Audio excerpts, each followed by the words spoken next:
Hola hermanos, bendigo a Dios, la forma en que Él nos presenta y nos revela la iglesia en su diseño divino, expresándola a través de su Hijo en nosotros. Un tiempo de gracia, un tiempo para disfrutar Cristo, su Hijo, Dios, el Padre, revelándose por el poder de su Espíritu. En este tiempo tan especial como en el que estuvimos viviendo, surgieron un montón de conflictos, de preguntas, como por ejemplo, si soy nacido de nuevo, si tengo una nueva naturaleza en Cristo, donde todas las cosas son hechas nuevas. ¿Por qué? ¿Por qué todavía estoy luchando con el pecado? ¿Por qué es que todavía soy vencido por lo que no quiero ser? ¿Será que todavía no nací de nuevo? ¿Habrá algo realmente serio que no puedo ver? ¿Y será también que después de intentarlo tantas veces y fracasar, no hay esperanza para mí? Lo primero que tenemos que hacer es repasar principios fundamentales, bíblicos, de los cuales nosotros ya hemos visto, pero necesitamos refrescar. Primero, recordemos que el hombre fue creado en Dios y todo su ser estaba en una perfecta armonía con su persona y con su voluntad.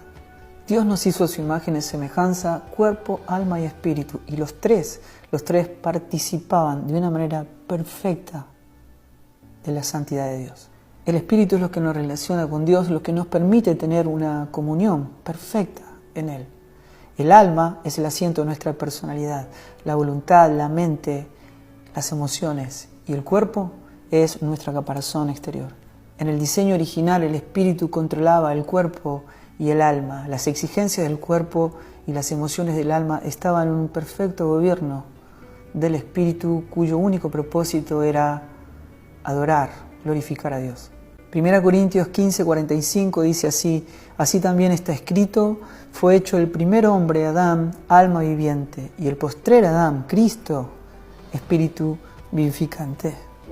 Así como hemos aprendido desde los tiempos de Adán, todo aquel que nace de mujer, nace en esta naturaleza adámica, caída, pecadora, que lo único que puede reproducir en su sustancia es pecado, porque está alejada de Dios, destituida de su gloria. Pero hay algo que tenemos que entender y que es muy importante. Aún el hombre, antes del pecado y aún después de ser regenerado, sigue conservando estas tres partes: cuerpo, alma y espíritu. Sin embargo, el orden de estos tres fue alterado. El hombre se rebeló contra Dios, dejó de amarlo y se independizó de su gobierno. En Génesis capítulo 3, versículo 5, Satanás está proponiéndole alcanzar la sabiduría, diciéndole: y seréis como Dios sabiendo. Se trataba del espíritu que rechaza a Dios.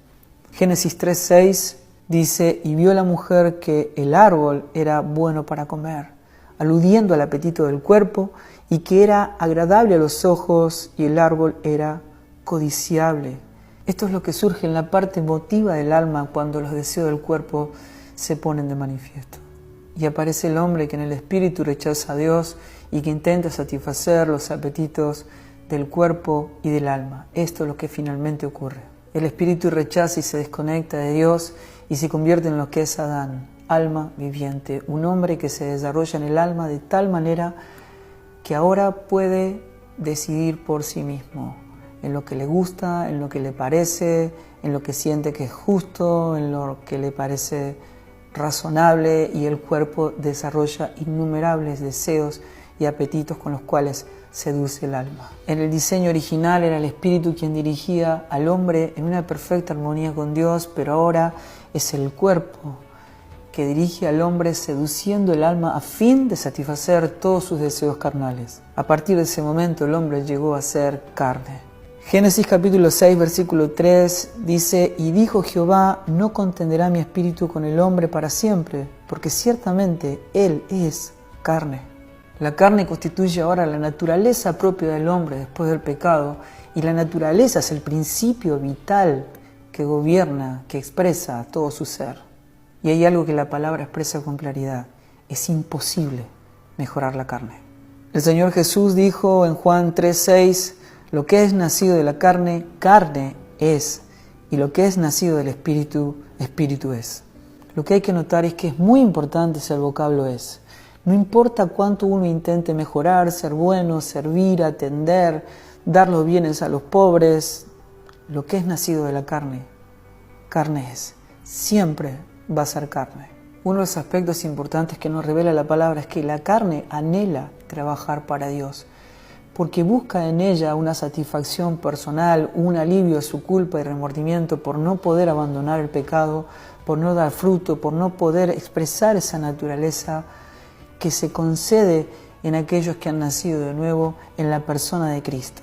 Claro, esta es una manera de llenar el vaso está lleno y uno siente que está satisfecho, pero lo que está puesto adentro, si fue construido con un esfuerzo personal, con una voluntad propia, natural del hombre, cuando esa obra no la hace Dios, no es por su buena voluntad quien produce el querer como el hacer, va a venir el fuego. Y cuando viene el fuego, todo lo que es madera, heno, hojarasca, se quema y no queda nada de sustancia. Uno observa el vaso y en el vaso no hay nada, todo se quemó. Pero cuando la obra la hace Dios, ahí hay oro, ahí hay plata, hay piedras preciosas. Y cuando pasa el fuego, uno mira y quedó la sustancia purificada. Y todo lo que fue construido en la naturaleza humana, lo que fue construido en el orgullo humano, en la búsqueda de la satisfacción personal, todo es quemado para que solamente quede lo que es Cristo, su obra, su expresión. Hermanos, venimos insistiendo y le venimos pegando al clavo una y otra vez. Servimos a Dios, pero no trabajamos para Él. No hacemos la obra la hace Él y más vale que la haga Él, porque si no, en vano trabajan todos los edificadores. Y si aún nosotros la pudiéramos hacer, seguiría siendo carne. En la mente de Dios es nada. Ni siquiera Dios en su soberanía eterna puede cambiar la carne del hombre. Es así que con su propio Hijo diseña un plan de redención en un pacto de amor eterno. Y para amarnos con un amor eterno, para darnos vida eterna, para darnos una naturaleza eterna, para un propósito eterno, Dios tuvo que poner eternidad en el hombre. Y para poder hacer eso tuvo que matar al primero y hacer nacer el nuevo, que es Cristo. Aquí hay dos aspectos fundamentales que tenemos que entender y que se nos tiene que revelar. Por un lado, Cristo fue hecho pecado por nosotros y por otro lado, nuestra vieja creación adámica, caída, muerta, fue crucificada juntamente con Cristo para que Él pueda impartirnos esta nueva vida que está en Él. Es importante entender que debíamos ser libres no solamente de los pecados cometidos, sino también de ese poder que nos impulsa a pecar, que nos conduce, que nos esclaviza. Necesitamos ser verdaderamente libres. Jesús dijo en Juan 8:36, así que si el Hijo os libertare, seréis verdaderamente libres. Nos dio una nueva vida que tiene en sí misma una nueva naturaleza. Segunda Pedro 1:4 dice, por medio de las cuales Él nos ha concedido preciosas y grandísimas promesas, para que por ellas llegaseis a ser participantes de la naturaleza divina, habiendo escapado de la corrupción que hay en el mundo a causa de la concupiscencia, que es los deseos de la carne. Se los vuelvo a leer para que lo entiendan mejor. Habiendo escapado de la corrupción que hay en el mundo a causa de los deseos de la carne. La corrupción es debido a los deseos de la carne. La nueva naturaleza en Cristo, esta naturaleza divina, es completamente nueva, es opuesta a la anterior y difiere por completo.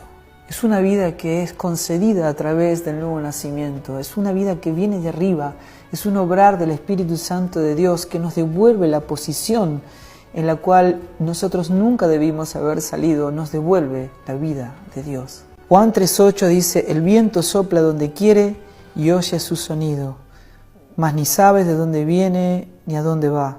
Así es todo aquel que es nacido del Espíritu. Estas dos naturalezas que describe la palabra de Dios son incompatibles y son opuestas entre sí. Y se manifiesta siempre la naturaleza que domina.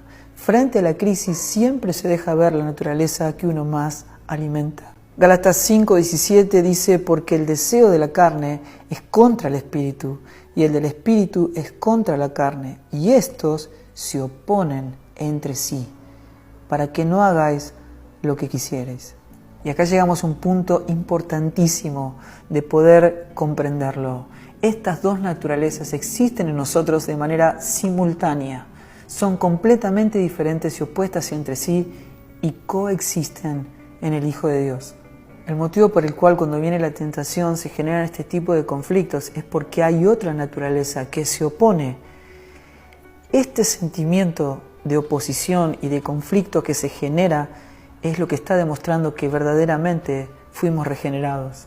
Así como cuando Jesús estuvo entre nosotros de manera física, caminando entre nosotros, todas las fuerzas terrenales y espirituales se confabulaban para matarlo, de la misma manera los deseos carnales operan para echar, para sacar de nosotros ese Cristo que habita en nosotros. Una de las evidencias claras del Hijo de Dios, el que es nacido de nuevo, regenerado, es que cambia completamente su relación con el pecado. Ahora aborrece el pecado porque Dios aborrece el pecado. Ese pecado que antes abrazaba, ahora lo rechaza, lo aborrece. Y esta nueva evidencia de aborrecer el pecado, más el conocimiento de la palabra, de saber que el nuevo hombre no puede pecar, ocurre que cuando esto pasa, entonces un nuevo sentimiento de culpa aparece en nuestro corazón y nos sentimos avergonzados, culpables y bajo condenación, hasta que otra vez volvemos a comprender que es precisamente por todo eso que Cristo murió, y otra vez volvemos a recuperar el gozo hasta que otra vez volvemos a caer, y así empiezan todos los altibajos de los hijos de Dios y sobre todo en los recién nacidos de nuevo. Y cuando Pablo habla de esto, no solamente se refiere a los recién nacidos de nuevo, que son bebés espirituales inmaduros, sino que también se refiere a todos aquellos que por más que hace años que estén en el Evangelio, han envejecido, pero no han madurado. Siguen y permanecen siendo bebés espirituales inmaduros. Es así como a veces se encuentran en la montaña, gozándose, y de repente se encuentran en el subsuelo, en la tristeza. Santiago los llama hombres de doble ánimo. Santiago 1:8 dice: el hombre de doble ánimo es inconstante en todos sus caminos. Viven en un constante desconcierto. Algunas veces son capaces de amar, se sienten capaces de soportar burlas, injusticias, malos tratos, y otras veces se sienten agresivos, faltos de amor, impacientes. Por momentos están en la cumbre, sienten paz, sienten gozo, y de repente se sienten abatidos, sencillamente, inmediatamente, al otro día, o en unos días, o en una semana, y se entristecen y se deprimen. Arriba, abajo, inconstante en todos sus caminos. A veces se ve como una manera de tropezar constante, donde hacemos lo que no queremos hacer, decimos lo que no queremos decir, como si hubiera un poder interno que nos conduce a hacer algo que sabemos que ofende a Dios. Eso nos deprime, nos entristece, y empezamos a entender algo que la Biblia, la palabra de Dios, por el Espíritu de Dios, tiene que revelarnos. Como la palabra de Dios nos muestra, la clave para entender el enigma de una vida de constante lucha es poder entender que las dos naturalezas coexisten en el Hijo de Dios. El libro de Romanos, como venimos diciendo, en todo este tiempo, desde el capítulo 5 hasta el capítulo 16, nos explica que la verdadera guerra del Hijo de Dios es contra la carne. La carne es el único lugar donde el diablo puede hincar su gancho. Es el único lugar donde el diablo puede vencernos. En Romanos capítulo 7, Pablo, valiéndose de su propia experiencia, nos habla de este conflicto y nos dice que la nueva naturaleza es la que quiere y es la que aborrece. Romanos capítulo 7, versículo 15 dice: porque lo que hago no lo entiendo, pues no hago lo que quiero, sino lo que aborrezco, eso hago. Versículo 17 dice: de manera que ya no soy yo quien hace aquello, sino el pecado que mora en mí. Sin embargo, la palabra es clara cuando dice que el nuevo hombre no puede pecar. Es que el nuevo hombre no es Fabián, no es Juan, no es Pedro. El nuevo hombre es Cristo, y Cristo no puede pecar. 1 Juan 3:9 dice: todo aquel que es nacido de Dios no practica el pecado, porque la simiente de Dios permanece en él y no puede pecar, porque es nacido de Dios. Uno se pregunta una y otra vez: ¿no puede pecar? Sí, así es, así dice la palabra. Es Cristo, el nuevo hombre es Cristo y no puede pecar. No soy yo soy carne y la carne no puede ser mejorada. Esa persona fue crucificada, esa persona está muerta. El nuevo hombre es Cristo. Y nuestra realidad es tal cual como la describe Pablo, diciendo, miren que no se trata de mejorar nada, se trata de morir. No vivo yo, sino que Cristo vive en mí. Esta es la solución que Dios proveyó al hombre. Por supuesto que esto no nos exime de toda responsabilidad. ¿Por qué? Porque en la nueva naturaleza se nos otorgó un poder. El mismo poder que resucitó a Cristo de los muertos, ese mismo poder es el que opera en nosotros para vencer de manera clara, concreta y contundente el pecado. Romanos capítulo 6, versículo 11 dice así: así también vosotros consideraos muertos al pecado, pero vivos para Dios en Cristo Jesús, Señor nuestro. No reine pues el pecado en vuestro cuerpo mortal, de modo que lo obedezcáis en sus deseos carnales.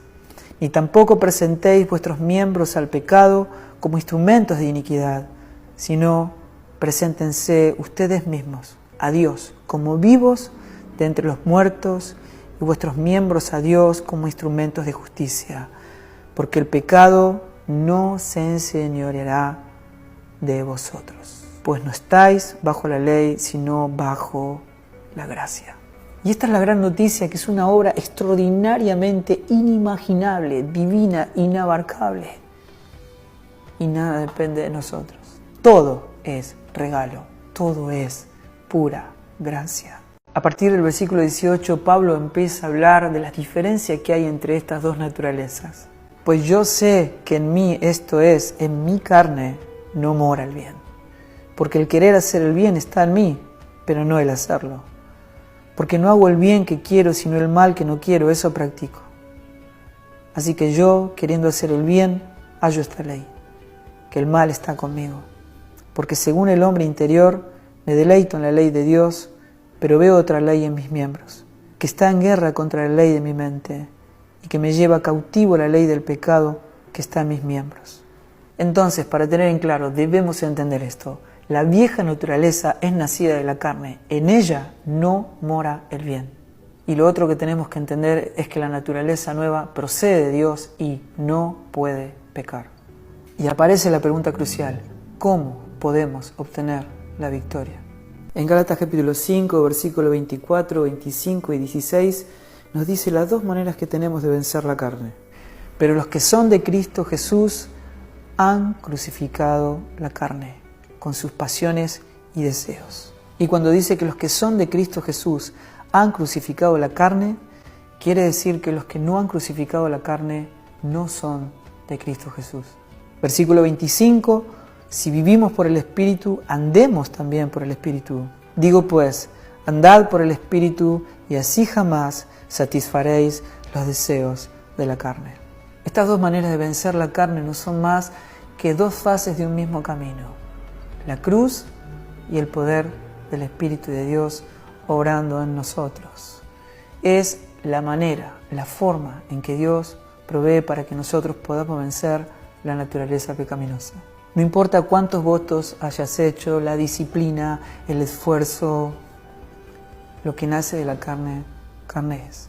Si no es por la obra del Espíritu, no es con ejército, no es con espada, es por su Santo Espíritu. Es todo por su poder. Tenemos que tener perfectamente en claro que cuando Cristo murió, no solamente murió en nuestro lugar, sino que además crucificó juntamente con Él nuestra carne. Todos los que estamos en Cristo, los que hemos sido regenerados, todos fuimos crucificados juntamente con Él. La muerte de Jesús incluye dos aspectos fundamentales para poder entender: la muerte vicaria, la muerte sustitutiva, y así es como fuimos nosotros regenerados. Pero también hay un aspecto de esa muerte que nos identifica con Él. Morimos juntamente con Él, fuimos crucificados juntamente con Él. Es ahí como pudo impartirnos su vida.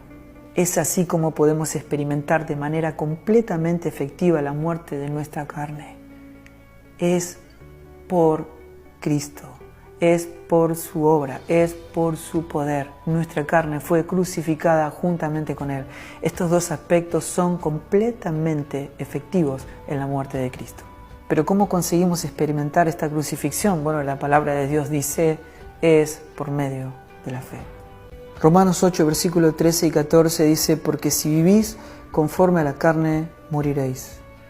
Mas si por el Espíritu hacéis morir las obras de la carne, viviréis. Porque todos los que son guiados por el Espíritu de Dios, estos son hijos de Dios.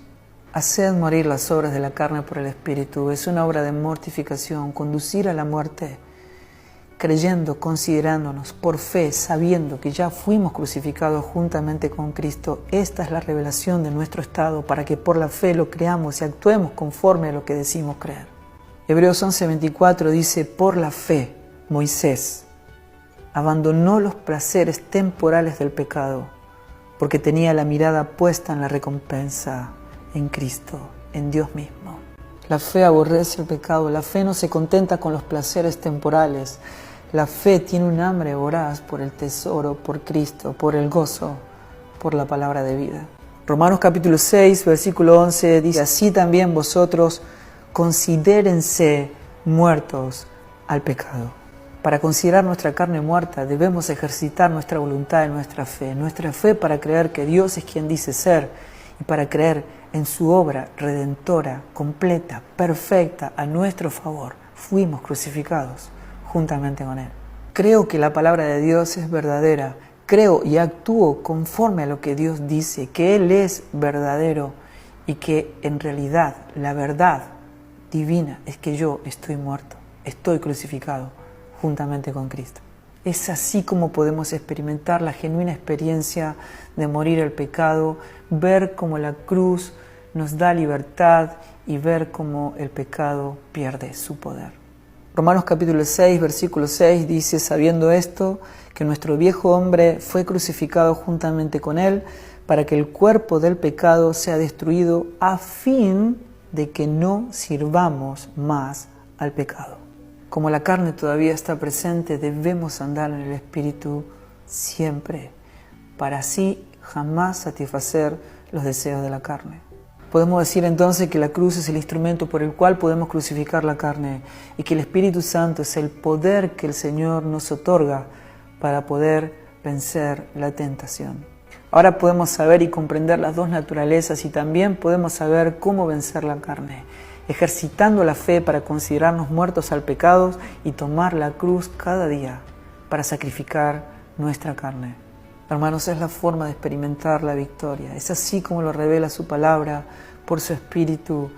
Nos revela acerca de cómo podemos experimentar no solamente la victoria sobre el pecado y sobre la carne, sino esa plenitud, esa gloria, esa gracia, ese poder, esa satisfacción eterna, ese andar en el Espíritu.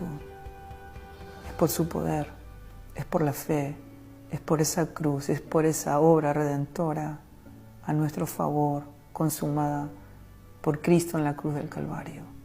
Es como le abrazamos, es como le creemos, es como nos consideramos muertos, es como abrazamos esa cruz cada día para que la vida de Cristo sea manifestada en nosotros.